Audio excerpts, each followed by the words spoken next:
You are listening to the Choose Your Struggle podcast, a member of the Shameless Podcast Network. This week on the Choose Your Struggle podcast is Brandee Izquierdo of the Safe Project. But first, Kid Metal. Let's go. Things ain't always gonna go our way, but you can always win when you choose your struggle. And some battles are for yesterday, but today is for a new beginning. Choose your struggle, and don't worry about what they say, but you can always win when you choose your struggle. And you can bounce back just as Jay. Come on and listen to Choose Your Struggles. Whoa, choose your struggles. Choose your struggles. Whoa, choose your struggle. Hello and welcome to another episode of the Choose Your Struggle podcast. It's so great to be with you all. I'm recording this early this week. I have a very busy week in a good way, preparing for my second TED Talk next week, which is great. Excited about that. Finished recording a couple of virtual gigs, and things are starting to open up again, and that is all fantastic. A couple of notes before we get into what this episode is about. This week, obviously, is the 1-year anniversary of the murder of George Floyd. There's a mix of emotions there, obviously. It sucks that it took this atrocious act for more awareness to be turned to this issue. I've spent the last year since this really doing my best to educate myself on alternatives to policing, the history of policing. I already, as I've talked about in earlier episodes, I was already sort of strongly believing that we as a country need to do a better job of separating a lot of our actions from policing. After my own experience, the night that I overdosed, being physically assaulted by a police officer. But it's not okay to just say let's defund the police with no idea about what else we can do.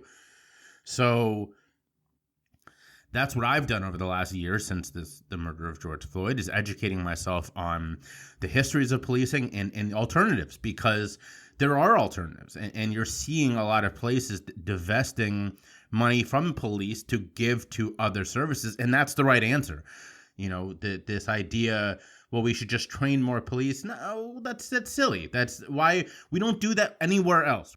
We don't expect any other services to be the be-all, end-all, and it's not fair to ask police to do that. They're not trained for that. And what they are trained for is too frequently or too quickly to go to their weapon. So I, in honor of this terrible memorial, am that's my call. It's not your good egg. Your good egg is something different at the end of the episode. But my call to all of you this week is to spend some time educating yourselves on alternatives, on ideas about how to take away money, but not just to do that, right? I mean, to do something good, take away the money and invest in mental health services, addiction services, the housing. These are the things that we need to be investing in. So this week's episode is with someone that I really respect. And sort of before I talk about her, let me talk about the organization. Y'all have heard me talk about Safe Project before. I found out about them. It was the fall of 2018. I went to the Atlantic conference in DC, and I saw the former vice chairman of the Joint Chiefs of Staff, James Winnefeld, speak about starting this organization with his wife after losing their son, Jonathan, to an overdose. And he talked about Mary's dedication, his wife's dedication to this cause, and how this terrible personal experience really opened his eyes to the need for work around addiction services and ending the deaths that addiction can cause. Safe is doing some really incredible work. I was blown away when I saw him, and I say that in this episode because he was so vulnerable. And this was a conference where you had multiple members of the Supreme Court speaking. You had past people, everyone from Hillary Clinton to, the list could go on, right? And here is this guy that I didn't really know about before, and he just blew me away. So I immediately got involved as one of their volunteers. And now here we are 3 years later, and I'm very heavily involved. Last week recorded a virtual roundtable for SAFE that Brandee was on. And taking part in this event that they have coming up in a couple of weeks on Tuesday, June 15th at 1:30 Eastern time. They're calling it the Safe No Shame conversation on Twitter. And the way this works is if you search for the hashtag SAFE, SAFENO, shame, you can join the conversation. It'll be people chatting about how to end stigma and call for better treatment and better assistance around issues of mental health and substance misuse. I'm really, thankful to be a part of the organization as a volunteer, and to be, as I say in this interview, to have worked with various members of their organization in different ways. SAFE interviewed me a year ago about my story. It's on their blog. They list this podcast as one of their resources. And so to finally be able to sit down and chat with Brandee was such an incredible experience. So Brandee Izquierdo is the executive director. She is a person in long-term recovery herself. She is, truly a person who cares deeply about this issue, and is someone that I admire so much for the work she's doing, for the work the organization is doing, and I know that you're going to be touched by her story. It's deep. She went there, and I'm really impressed by her ability to do so. So I thank her so much for the time. I thank SAFE for all they're doing. And now, really, honestly, without any further ado, please enjoy this conversation with Brandee Izquierdo of SAFE. People will forget what you said, people will forget what you did, but people will never forget how you made them feel. That famous quote by the extraordinary Maya Angelou is exactly why I speak. It's why I tell my story and mix education around the topics of mental health, substance misuse and recovery, and drug use and policy with motivation, inspiration, and purpose. So when you're looking for your next keynote or breakout session speaker, reach out. Find me at my website, jshifman.com, and I promise you, your employees, your group members, the students at your school, everybody will come away having learned something. And that's how we create change. Reach out today. Thanks for sharing the podcast with your friends. If you're listening on Apple, please rate and review, or check out the review link in the show notes. And don't forget to subscribe wherever you get your podcasts. So if you wouldn't mind introducing yourself, we will start from there. Sure. And hi, everyone. My name is Brandee Izquierdo. I'm a person in long-term recovery, and I'm also the executive director of SAFE Project. This has been, for my listeners, y'all know, because I've mentioned SAFE a lot, that this show is already listed on their resources page. I'm a huge fan. I'm part of their volunteer network. I've worked with pretty much every person on your team at this point in different capacities, including your incredible Narcan awareness project a couple years ago, where I was emailing with Randy a bunch. And it's your work is so influential. This is a conversation that we have been planning for literally over a year. COVID obviously threw that through a loop, but we're finally here, and it is an absolute honor to be talking to you, Brandee.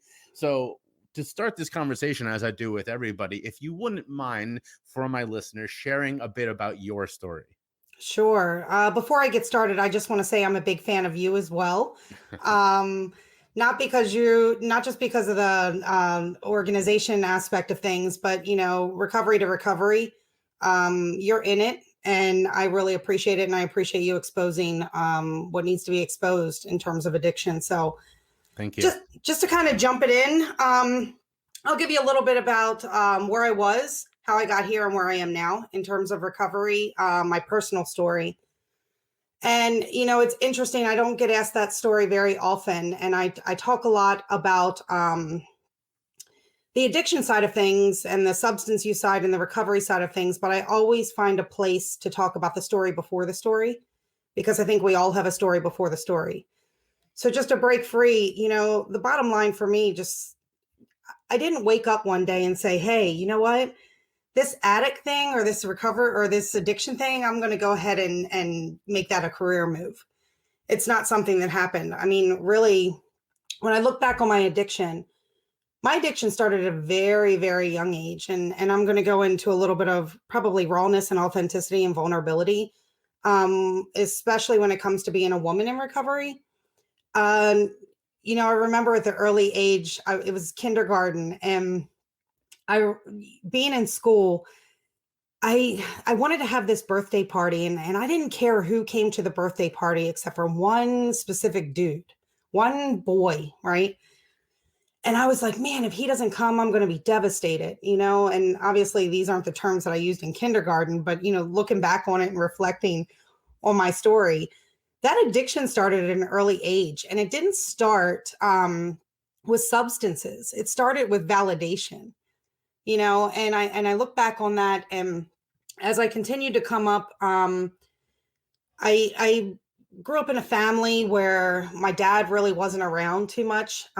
He left my mom and I at around the age of 3. I now know that there was a little bit of violence associated with that. So she did the right thing and she left, but he was still around, but he wasn't really my dad. And I remember yearning for that, dad, I really want my dad in my life. Why is my dad not here? And I think even at that time, such an early age, not recognizing what was happening, but there was always something I needed to fill, like a hole I needed to fill. Like I wasn't good enough, or if I'm not good enough for my dad, then am I good enough for anybody? And I put those two pieces together at this point, especially with wanting that guy. I won't say his name, but putting that guy on a pedestal, that if he didn't come, that I wasn't worthy. And from there, my mom ended up getting remarried to my stepdad, who's a great dad. And he had his own mental health issues and concerns and challenges, but I didn't know that at the time. And my mom had 2 other children by him, my sister and my brother. And I was about 7 years old when my sister was born. And my mom, I know it now, but at the time I didn't really understand how each child becomes a little easier and perhaps you're a little more attuned. She had me at 17, so she was a little more established.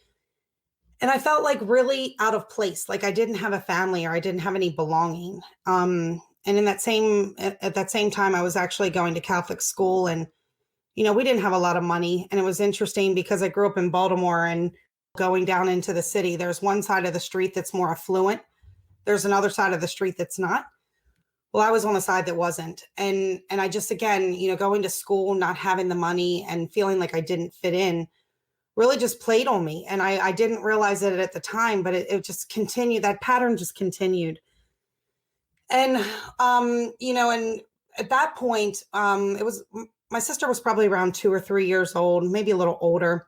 And we were living in these row homes. So my mom had to go to work, and we were getting babysat by the next door neighbor.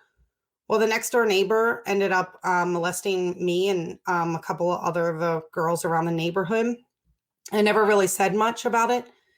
The only thing that I remember at the time was the police officer. One of my other friends actually said something, and the police officer came to the door and told my mom. And right then and there, like there was this introduction into the police that I think was very traumatizing, because I remember them coming in and sitting me down on the couch after they told my mom and handing me a doll and asking me, where did he touch you? And I'll never forget that. I remember the doll. I remember everything about it. And from that point on, I kind of pushed it down, the whole thing, the whole event just down.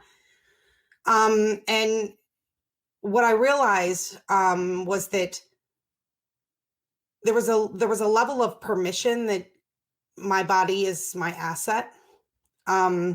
And I say that because, at the ripe age of maybe 8 or 9, That's how I felt. And I was getting the attention, so I didn't see what was necessarily wrong with it.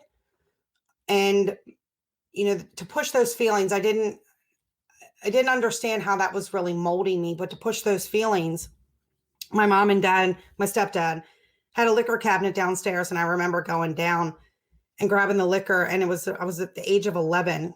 And when I tell you, I got blackout, just fan spinning drunk. I mean, that's what it was. I was laying on the bed, the fan was spinning, and I was like, I'll never, ever do this again. I'll never do this again.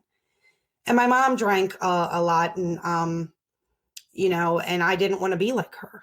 I didn't want to be that person. So I tried to really push around that. But when I came out of that, I mean, of course, the nevers always become the forevers, right? So when I say I'll never do this again, or I'll never drink again, it was only a matter of time, because it took the feeling away and it took everything away, and I could release my inhibitions and not be as uptight.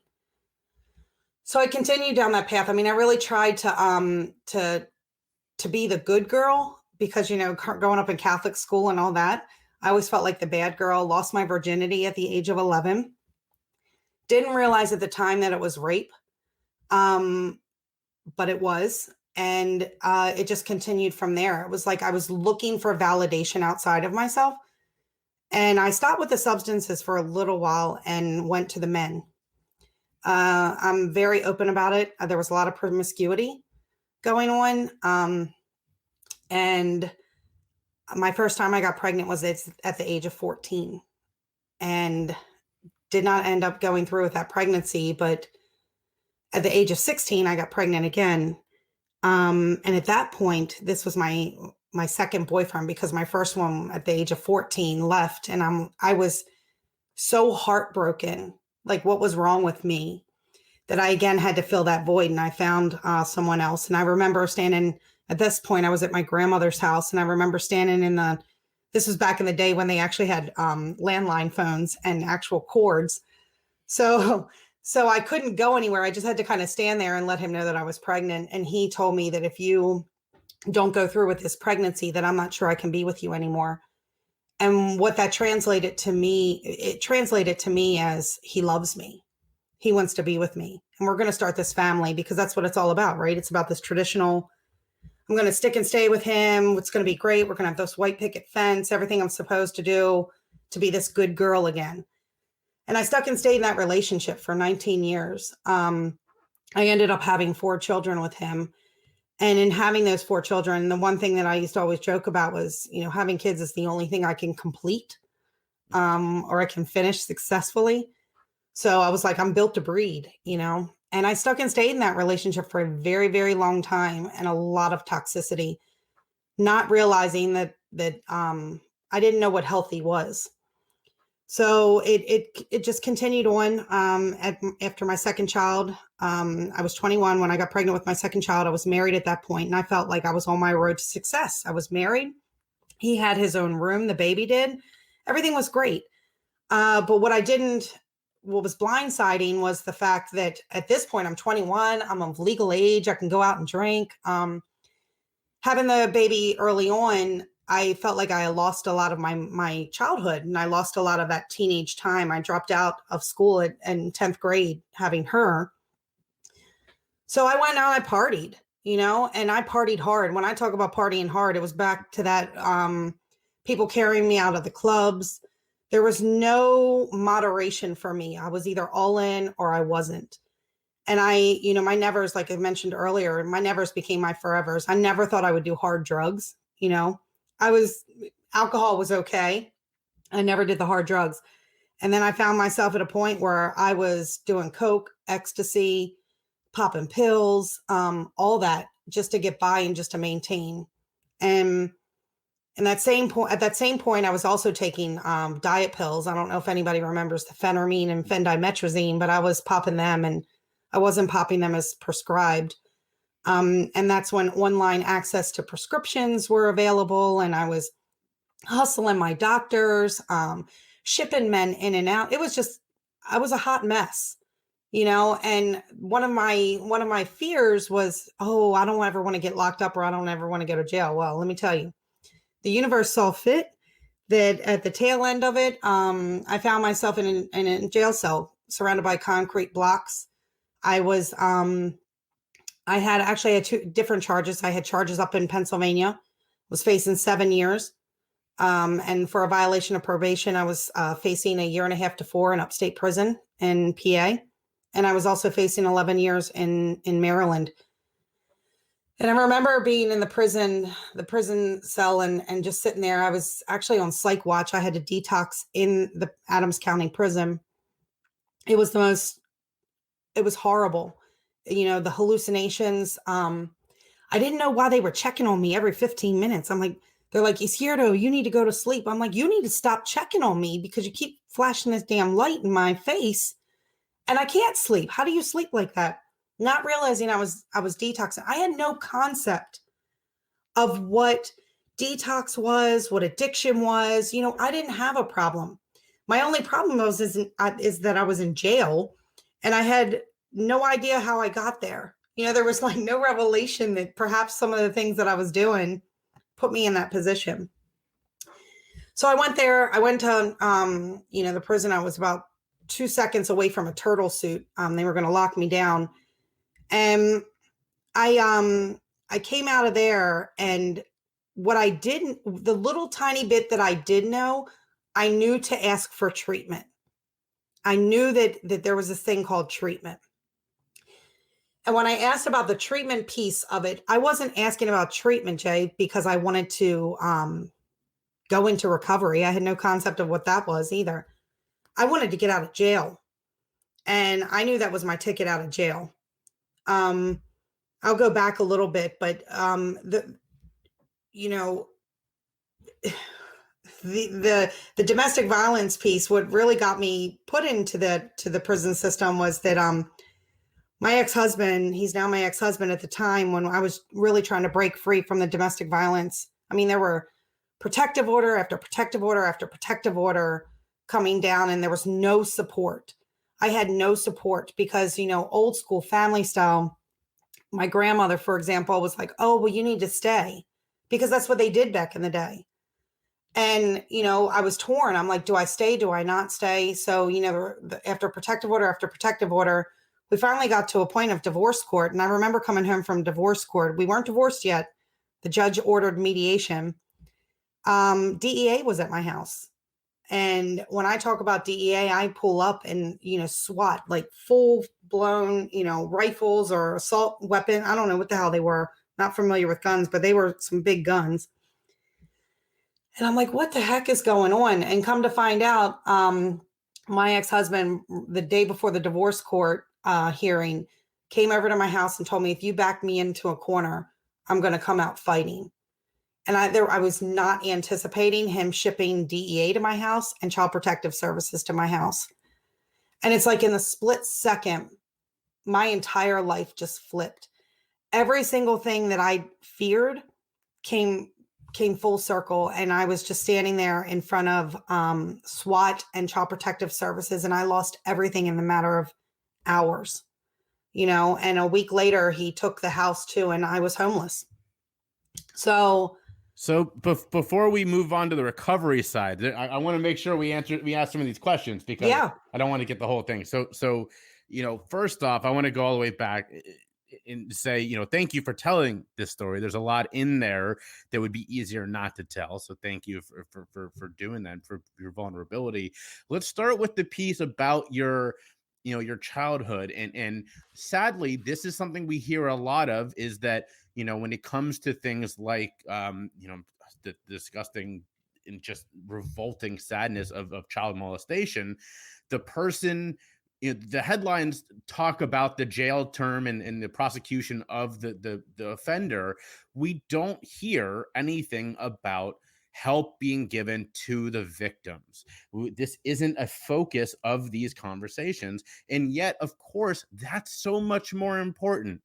Why is it, or thinking back on your own experience, was any sort of help offered to you at the time? No, there wasn't a lot of help offered to me. My mother and I have had a couple conversations about it. And she said she wished she would have gotten me into counseling, but I think there was me pushing it down like I'm fine, that there was not any exploration and there was definitely no help. I never really talked about it, and there was a time I'm like, maybe it didn't even happen. So there isn't a lot of help, especially with childhood trauma, because we don't recognize it, we just don't recognize it. And I think more people in recovery speaking out and providing some education and, the what happened to me or the story before the story, we can start recognizing that perhaps getting that professional help or support is necessary, even though it may not seem vital at the time. So, yeah, there's definitely a gap in services there. And I think it isn't for any of those of us who do this work. It's not surprising, sadly, when someone who goes through an experience, any sort of childhood trauma, but especially sexual assault, ends up turning to substances in an unhealthy way. It ends up developing an issue of substance misuse, because as a lot of sort of drug user rights activists say, that's an unhealthy response, but that's what they're there for, is to block out a lot of these memories about a lot of these experiences. And you almost see a one-to-one correlation of people who go through childhood trauma who end up developing either substance misuse or addiction issues. Absolutely. And I think even with that, I think that there's a connection there that, there's an entry point in terms of mental health. Like, how do we start really peeling back the layers to understand that perhaps, there were entry points or there were pivotal moments of intervention that could have taken place to perhaps curb some of this. This is not to say it's going to happen for everyone, but the reality is, it's that numbing. It's how do I go out? If I can't be a good girl, how can I go out and be the life of the party? And that's really where it went for me. It was me just saying, you know what? I'm going to hurt you before you hurt me. And here's how I'm going to do it. And, thinking that it's not going to affect anyone else or impact you. And then you get blindsided and you're in it and you're in the grips of addiction and you don't even know it's coming. So this is always a tough question because hindsight is always 2020. But I like to ask this of people in like you and I who are in recovery.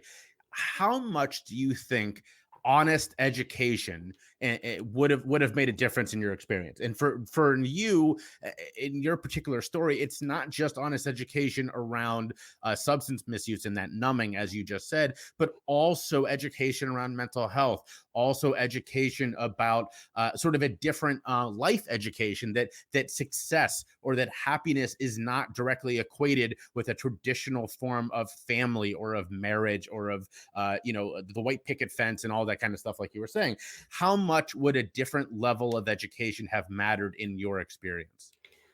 So I think that's a twofer, Jay. I think that it's definitely the education, but it's the implementation of that education that is so important when we're talking about this. We can educate till we're blue in the face. I mean, we all know the DARE program, like say no to drugs. I was there. I was there during that time. I heard it, this is your brain on drugs, all of that. So the education was there, but really it's also about the implementation of that education and being a parent myself now and living life with teenagers, four children altogether. I have to understand that, yeah, there are mental health aspects to this, but what do I do about it? How do I get them the help that they need? How do I get them the services they need? How do I build resiliency skills in these kids? How do I get them to be attuned to their feelings and having those conversations where we're not all shut down like that traditional men don't cry, women take care of the home? How do I implement all of this? And I think there's that tool too. It's not just enough to go into a conference or, an auditorium and say, hey, there are mental health issues out there. It's really providing the resources behind it that's going to make the change. So let's skip back ahead now, and you are sitting in a prison cell. You were going through detox, and I love that you sort of said that you had no comprehension, right? Because I had the same thing. I literally went through step down detox. It took me almost 4 months, and yet I still didn't think of myself as someone struggling with addiction at that point. So you're going through this. How do we get from that moment to now? What's the rest of the story? So, I actually was transferred over to general population. And I remember at the time being in Gen Pop, the ladies would ask me, they're like, what are you doing? How are you doing this? I'm like, what are you talking about? They're like, you don't sit at one table and eat breakfast, lunch, and dinner. You really just talk to everybody. And that to me was a pivotal moment, because even inside that cell or inside that general population, I was asking people, like, what happened to you? I was so curious. I'm like, I know that we don't get in here. We get in here because of the stuff that has happened to us. So pulling from that lived experience. And that's really how it happened. I started talking to the other women in there and hearing their stories. And a lot of them are trauma induced or domestic violence associated, or child protective services, all of these different aspects and components that come together that really are a combustible moment. And then you end up in this prison cell, right? And just talking to them and saying, hey, I remember getting out of that and saying, I'm coming back for you. I'm not quite sure how I'm going to come back for you, but I'm not going to forget you, because I am you. And then I was really just shipped over to treatment and started that journey of treatment. And that is quite honestly how I learned about the disease of addiction. And I was around other people who were struggling with the same challenges. And when they told me that addiction is not a moral failing, it's a disease, I was like, that was eye-opening and breathtaking to me. Because at that point I was like, things can change, things can be different. And I just have to put the work in, to do it. So you get out, and you are, if I read this correctly, you're 10 years in recovery now, right? I am. Congratulations. Thanks. I was 10 years in 2020 and actually had a long trip planned that coincidentally included stopping in DC to meet with you. And then of course, COVID happened. That was actually part of my 10-year celebration. Was I was going all over the East Coast for different stuff, and DC was a part of that trip. Nice. And so I'm 11 years now, but you are now, before we actually get into SAFE, which we will in a second, you didn't come out and immediately go to work in this. You kind of have done some other incredible work. It would look like, just from your brief bio, all centered around helping people. Is that right? Absolutely. As a matter of fact, I have to chuckle at it, because this was definitely, even in my darkest of times, never thought that I'd be in the behavioral health world at all. It was not a career move. I thought I was going to be some corporate, working for Hewlett Packard, or, I had big dreams. But the reality for me was that coming out from treatment and really still going through a lot of my legal stuff, I had a lot of justice involvement that I had to take care of, cleaning the wreckage of my past, and acknowledging that. But I would go to the treatment center all the time for girls who were early on in recovery. And I remember asking every time I would go in, how do I get a job in this? How do I get a job in this? Because I was just taught through the process of recovery to give back what was freely given to you. And I really wanted to help other people.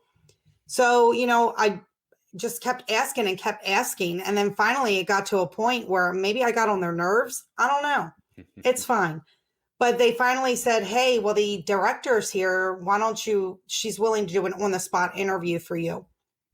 And I know this is an explicit podcast, so I about shit myself. I'm going to be really honest. I was like, oh my goodness, I wasn't ready for this. This door just opened up.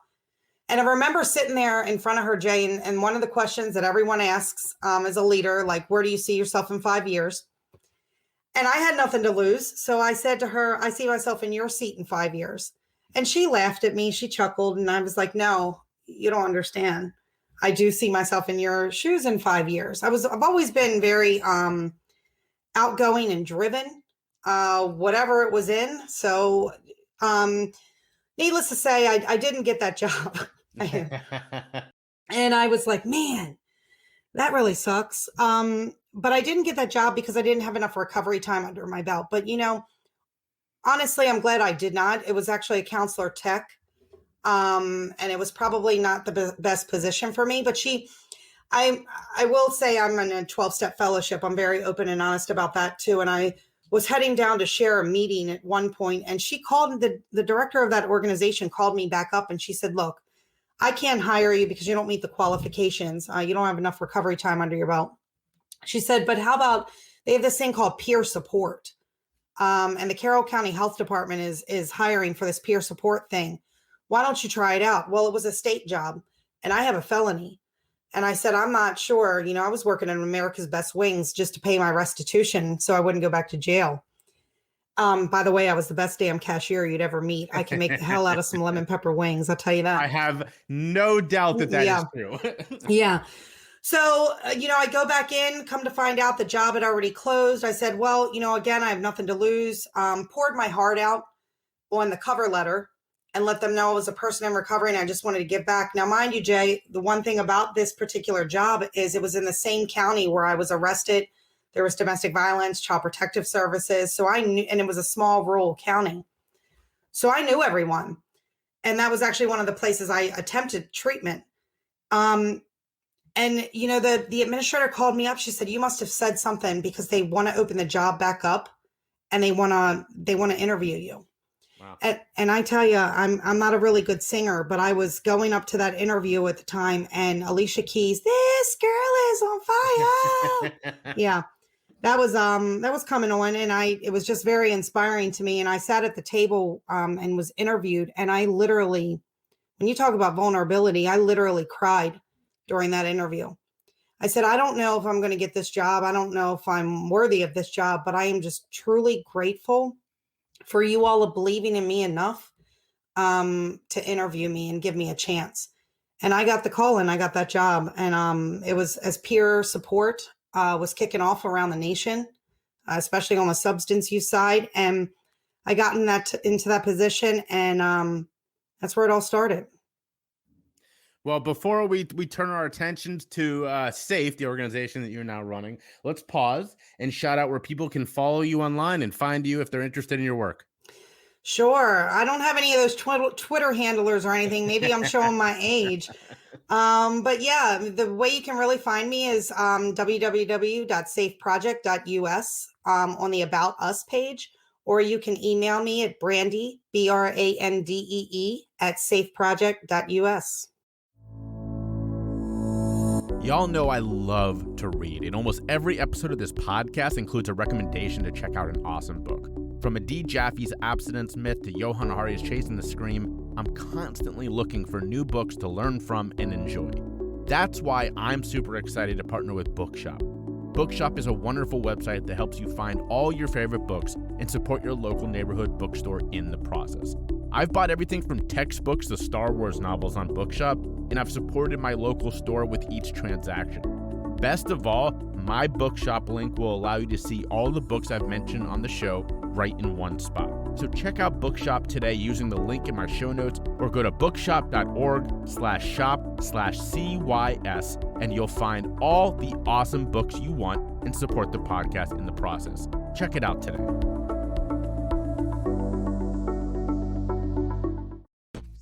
Subscribe to my Patreon for behind-the-scenes looks at the podcast, sneak peeks, and bonus data. You'll also get a discount on Choose Your Struggle merch. Find it at patreon.com/chooseyourstruggle. You are now working with an organization that, again, I think my listeners all know because I've talked about it, all y'all before, and you've come up multiple times. But how did you get involved with SAFE? So can I backtrack a little bit on that and how that ended up happening? Okay. Yeah. Well, honestly, my career started off in direct services. I was providing peer support services. And what I realized through that process, I really enjoyed, state and local government. And even more, what I enjoyed was challenging state and local government, which means that you have to move out of state and local government. And I can give you some of that little insight there. But how I ended up at SAFE, I was actually working at Faces and Voices of Recovery. There's a whole trajectory to the career process for me. But I was working at Faces and Voices in Recovery, and they do some great work. They do great work in advocacy, especially for the recovery community organizations. But I also felt that I needed to do more. There's more to this than just the recovery aspect of things, especially with my own lived experience and that story before the story. And I don't know what happened, Jay. I mean, I was just kind of browsing LinkedIn one day and saw this organization came up, which I thought was pretty ironic because I actually shared the Winnefeld story for Faces and Voices of Recovery when SAFE initially had launched. And I thought it was a really interesting organization. Not really quite sure what I was getting into, but I said, they're hiring for this new executive director. Of course, every position that I've ever taken in the behavioral health world, I always feel like I'm not worthy or perhaps I'm not good enough. I'm going to just be honest. But, it was really intriguing to me because how they had this structure set up. It wasn't just about recovery. It was about like all these lines of operation. And, they really got it when it came to how everything is interconnected. So I said, I'll just throw my hat in the ring. Can't hurt. What can they do? Say no. That's fine. And next thing I know, I am leading a national nonprofit organization for the former vice chair of the Joint Chiefs of Staff and his wife, who was amazing. And, it's been awesome ever since. I don't know what else to say about that. So, yeah, to clarify for the listeners, Sandy Winnefeld is the former Vice Admiral of the Joint Chiefs of Staff. Was that his official title? Vice Chair of the Joint Chiefs of Staff. Vice Chair, thank you. Yeah. Very commendable career. I saw him speak. This would have been 2018, 17 at the Atlantic Conference in DC. And, those conferences, you have some pretty well-known people. There were multiple members of the Supreme Court, including the late, great Ruth Bader Ginsburg, who spoke. And the one who stands out to this day to me was Sandy. And the reason was his vulnerability. He was up there, and that's kind of his thing, right? Is that he's going, look, if you see me on the outside, I'm this guy who made it to the highest of highs in the U.S. government in my position, and here I am talking about the worst day of my life, losing my son. That, to me, stuck with me over all these other incredible people that I saw speak that week. Yeah. Yeah, it's so interesting because, even approaching this organization, it wasn't, for me, there was no motive behind it. I didn't really even connect that Sandy was the former vice chair of the Joint Chiefs of Staff until I actually was hired and kind of got in there. What I really drew me to the organization was that vulnerability piece. It was also the fact that, in the recovery community, between individuals who are in recovery and family members, there can be a little strife and turmoil. Based on our past experiences, our feelings, our grief, everything that's happening, there's a whole lot of components all moving at one time. And when I got into this organization, and still to this day, the only thing I ever think about is I have a family that lost their son to addiction. And that hurts me to the core. And I'm like, man, we need to work together on this. We need to figure out how to change the paradigm. And that's still what I think. I don't think of Sandy as the vice chair of the Joint Chiefs of Staff. I don't think of Sandy as an admiral. He's all of that. There's a lot of respect that I have for him. But what I do think of him as a dad who lost his son and a mom for Mary who lost her son. And I will do everything that I possibly can, just like they will, to not have other families go through that same thing. And that's what really draws me and keeps me motivated. So you're hired as the new executive director of this up and coming organization. Has now really established itself as one of the heavy hitters around this issue. Talk us through I mean, actually, we don't really have time for everything SAFE does because we'd be here for a while. So talk us through just a couple of examples of SAFE's work. Now, I already mentioned the Narcan Awareness Project, which, as my listeners already know, that led to me going to multiple pharmacies and where I used to live in South Carolina, asking for Narcan and reporting back to Randy that not a single one of these places had it. So that's one of the things you're doing is this awareness. What else is SAFE working on that we should be aware of? Yeah, so it's pretty interesting. When I first started off, we had the safe campuses and safe communities. We didn't call them initiatives at the time. We just knew that they were there, right? And we wanted to work in those spaces for a lot of different reasons. And then there were lines of operation. What it really called for was real, I wouldn't say a restructure, but an expansion and an identification within this space and beyond. So, you mentioned the volunteer aspect of the Narcan and the naloxone distribution. We have our 4 initiatives: safe campuses, safe communities, just recently safe veterans, and now we're up and coming with safe workplaces. What we realized from our own lived experience, both from my COO's lens, Sandy and Mary's lens, and my lens, is that there are different stakeholders involved in each aspect of these initiatives. So how we approach them is going to be different. And, obviously we funnel our 6 lines of operation through them: public awareness, full spectrum prevention, prescription and medical response, law enforcement and criminal justice, treatment and recovery, and family outreach and support. So some of the things that we do, for example, in safe campuses, one of the things that we want are, we want to make sure that there are recovery communities or recovery initiatives on every campus in the United States. We know that that's an important piece. There's a heavy hit or heavy lean on prevention, but how can we shift that and move that in the direction to make sure that every school has safe spaces for recovery? So that's one of our initiatives, and we've been doing that for quite a while. That was from the inception. We have our Collegiate Recovery Leadership Academy, where we bring students in, we hook them up with mentors.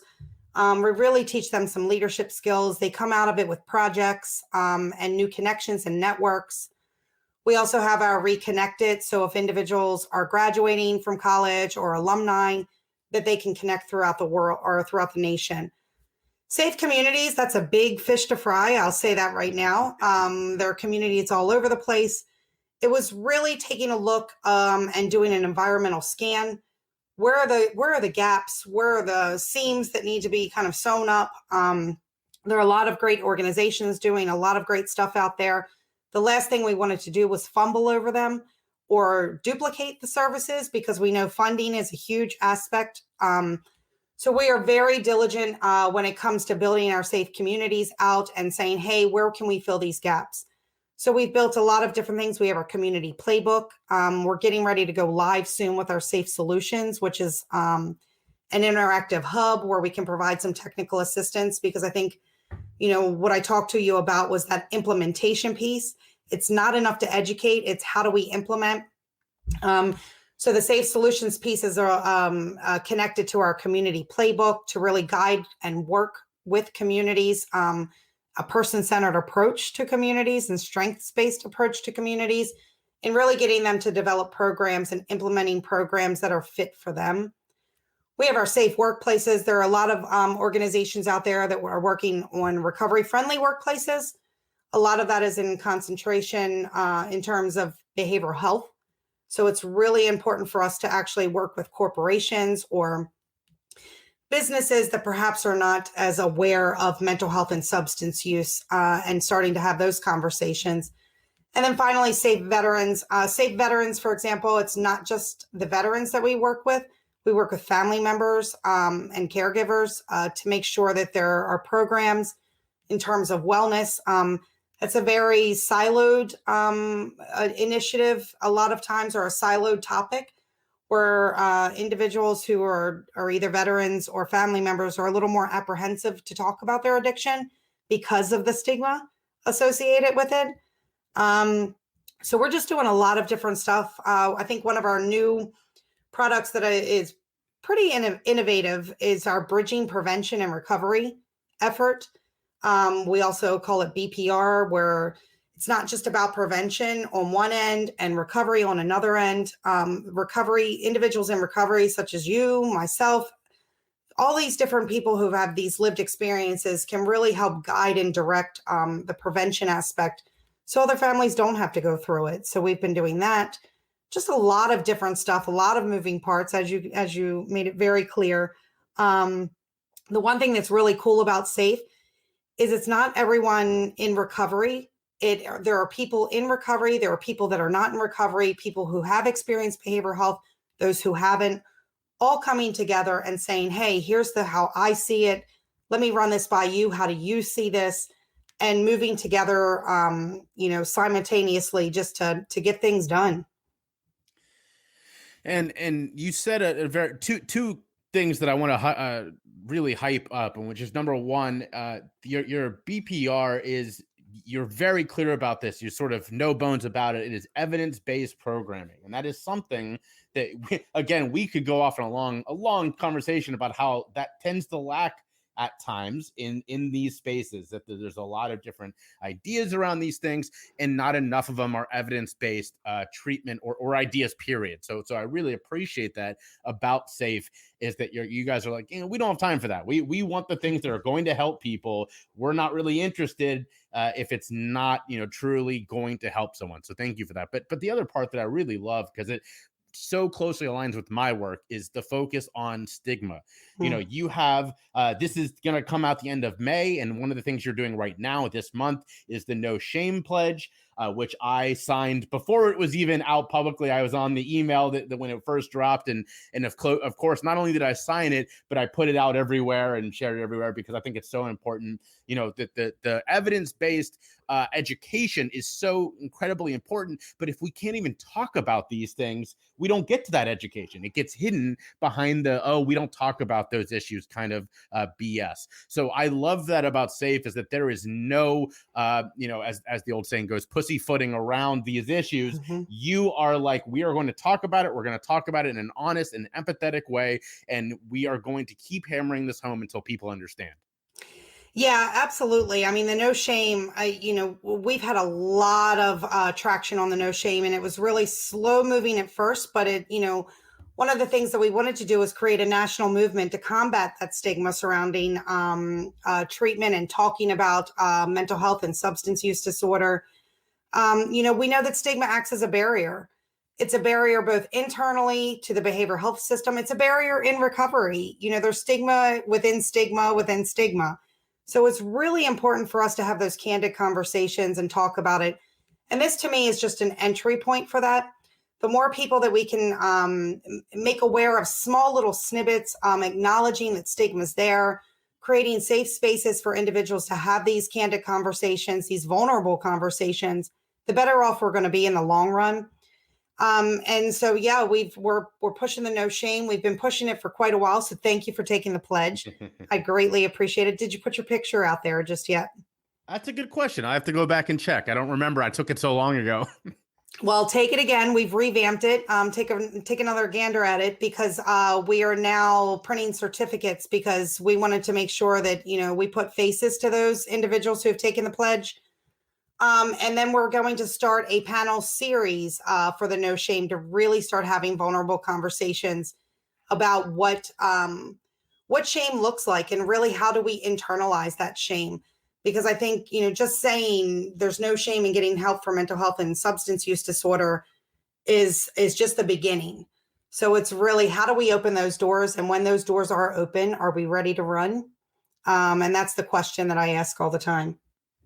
Well, I will definitely take it again and happily promote it again. And if you need any help talking about ending the stigma, and just let me know, as it literally says on the homepage of my my podcast network that I started, fuck shame, stigma kills. Yes. So I am there for it. That is what I do. Well, last question on this before we get into the final ones. If someone is really just like, I am just so impressed with what she's talking about, I want to get involved with SAFE. How do they do that? What do they do if they want to be involved with all your work? So there are a couple things that you can do. Obviously, first and foremost, visit us at www.safeproject.us. take a look around, see what you're interested in. But there's also a volunteer page that you can connect with and sign up to become a volunteer. And again, you can also shoot us an email and say, hey, how do I get involved? How do you need help? We're willing to take the help in any way we possibly can. So you can do it that way as well. You can visit us on Facebook, on Twitter, or, just pick up the phone. It's always good to have just a conversation, old school style.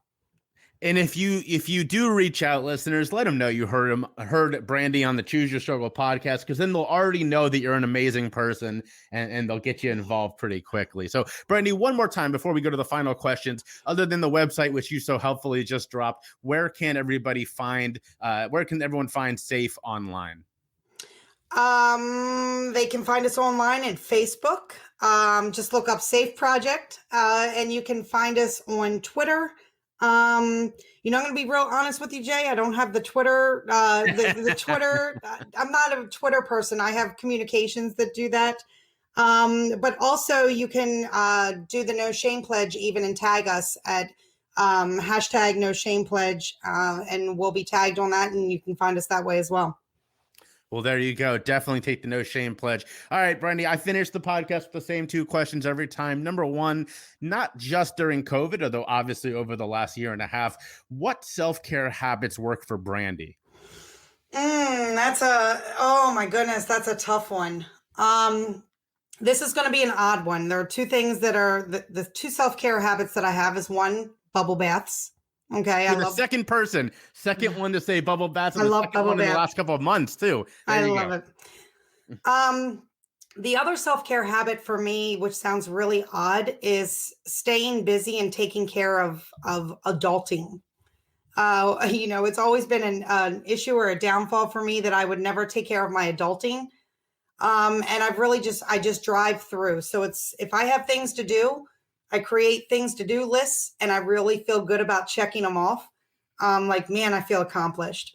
And and just quickly, that stems back to the fact that, in active addiction, I didn't do anything. So for my mental health, I need to be structured, organized, and driven. And I love school and I love dogs. That's all. Well, we shared that last one. My as we're recording this, my dog is sitting here next to me. There's a fly in the room, and that is her biggest pet peeve in the world. She cannot leave it alone. All she's doing is following this thing around the room. And I love this staying busy thing. And as my listeners know, that's a big part of Choose Your Struggle. Like you, when I was at my worst, when I was in my lowest points of my struggle, I wasn't able to choose what I was struggling anymore, because my struggle was to avoid withdrawals. My struggle was to get out of my bed, off my couch, and do something with my day. And so now that I'm in recovery, that is the meaning of Choose Your Struggle. I am choosing to struggle for these things instead of literally just staying alive. So I appreciate that. I second that. I think checking things off a to-do list is very cathartic and definitely helps in self-care. All right, last one before I let you go here. We've now spent the last almost an hour listening to you, why you're amazing, why all the work Safe is doing is amazing. But this is your chance to shout out some other people, whether it's podcasts you listen to, books you're reading, shows you're watching, whatever the case is. What should we go follow? Oh my goodness. I'm going to be real honest with you. I do not do any of that. And I'm going to be honest because I am actually working on my doctorate.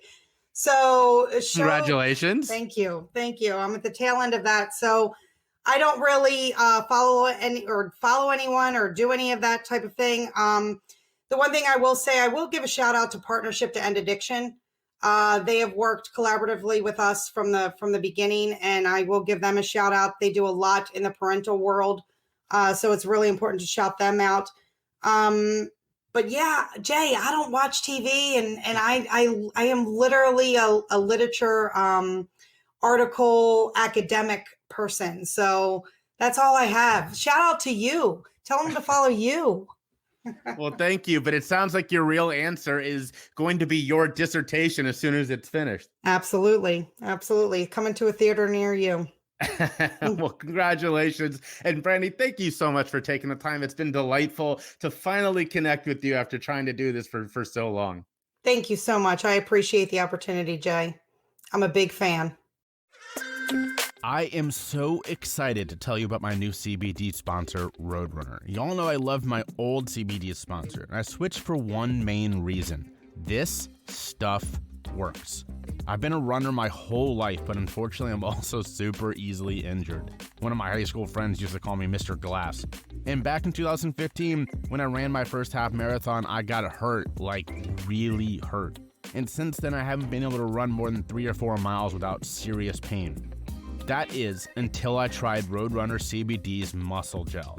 In a few short months, I'm regularly running 5.5 to 6 miles each outing, and I'm currently training for my next half marathon. I don't want to call it a miracle cure, but it's damn near close. So check it out at my personal Roadrunner link, which is roadrunnercbd.com/ref/CYS. Again, that's roadrunnercbd.com/ref/CYS, or at the link in my show notes or on my podcast website, and use the code CYS at checkout to get 10% off on all of their awesome products. Check it out today.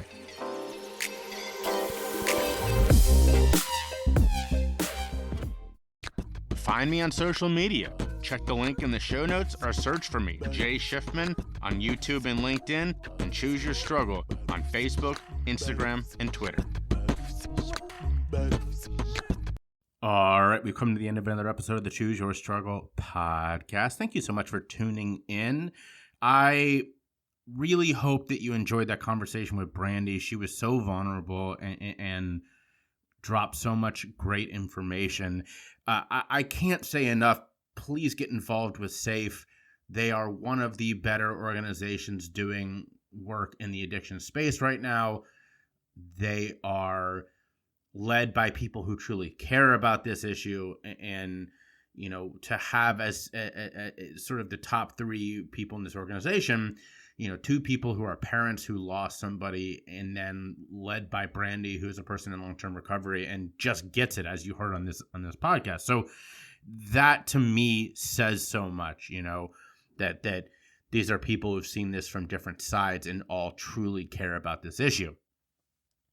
And as I mentioned on the way in, tune into their Twitter chat on June 15th. It's going to be great, and I'll be there. And look out for their the virtual roundtable that I was a part of. That will be dropping, and of course, I'll share that on all my social media and the website and all that kind of stuff. So this week's card, we're going to use the Mindful Reminders card deck, and I've already shuffled, so I'll give you the sound because I know how many of you love that. This is your card. It's called Just One Thing. Whatever the next thing you do is, do it. But for the first minute, do it with your absolute undivided attention. Now, you know, this is something I've talked about a lot because I struggle with this a lot. I am always doing 2 or 3 things at once. Just before I was recording this, I was on a Zoom call texting with someone who then called me to follow up on a question I'd asked in the text.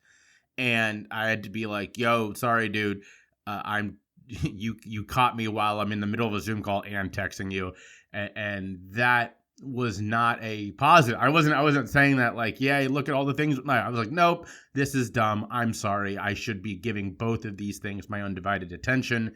And instead I'm giving it half. So that's a thing I need to work on. And I would suggest that we all try to work on that.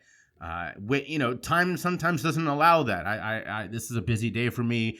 That's not an excuse or a defense. I should still do a better job with time management. And this is a great card. You know, at least for a minute, give whatever you're doing your undivided attention.